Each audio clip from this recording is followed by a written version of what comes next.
Hi everybody and welcome to GEMS. I'm Joanne Elphinston, and as it is ski season, I thought I would share a little tip with you.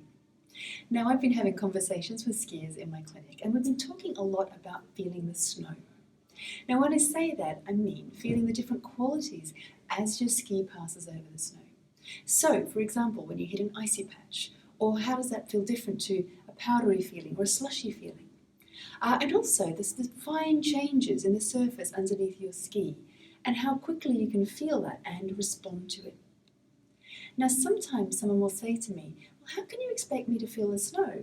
My foot is in a hard boot and it's on a ski, and so there's a lot between me and the snow.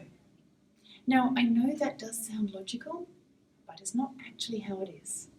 Let me give you a different example and everything will become clear to you.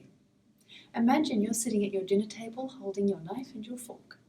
I will bet that even with your eyes closed, you can tell whether you're cutting into a steak or mashed potato, even though you're not touching the food.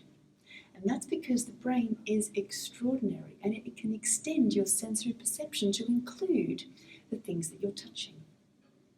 If you were holding a pencil and writing on a smooth piece of paper and then a piece of sandpaper, you will know which one you're writing on, and you're not touching it. You are sensing it through the pencil. And so it is with your skis. So you really can learn to feel these surfaces very quickly and very accurately, but sometimes you have to remember how to listen to your feet.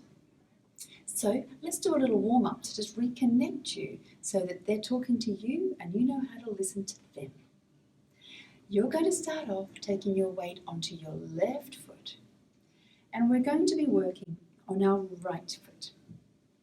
We're going to be taking our weight around the perimeter of the whole foot, feeling the floor all the way around, finding the gaps, and also letting my knee follow, letting your knee follow your foot.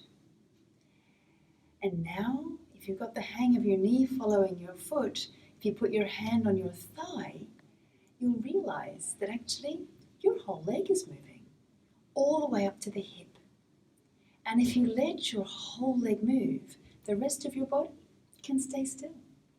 So your foot now is talking to your knee and it's talking to your hip. It's all connected. Try going the other way. See if you can connect going round the whole way, letting the knee follow.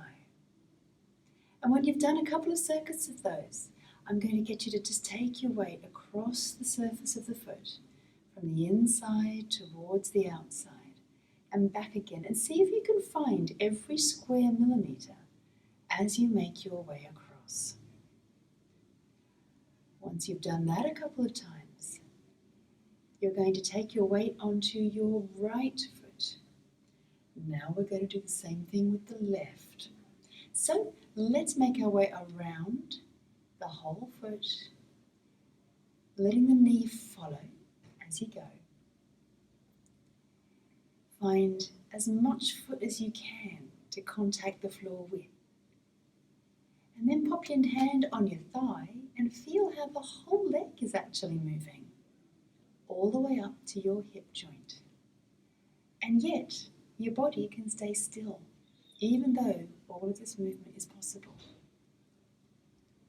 Reverse the direction, go around the other way. Sometimes it's easier to feel one way than the other. And once you've got all that nice and loosened up, let's take the weight across from the middle of the foot towards the outer border, connecting with every square millimeter as you go across.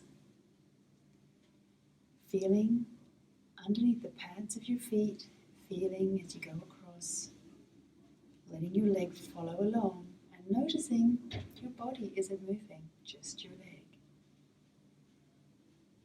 Now, standing on both feet, having woken up and lit up the soles of your feet, they're now ready to help you with your skiing. So, when you take your next ski trip and you go out on your first run, instead of hammering it, light up your feet first and take that first run to really connect and listen to your feet, because they have a lot to tell you. And if you pay attention, they're going to really help you with your reactions, your responses, your balance, and your control. So get out there, listen to your feet, and have a great time on the slopes.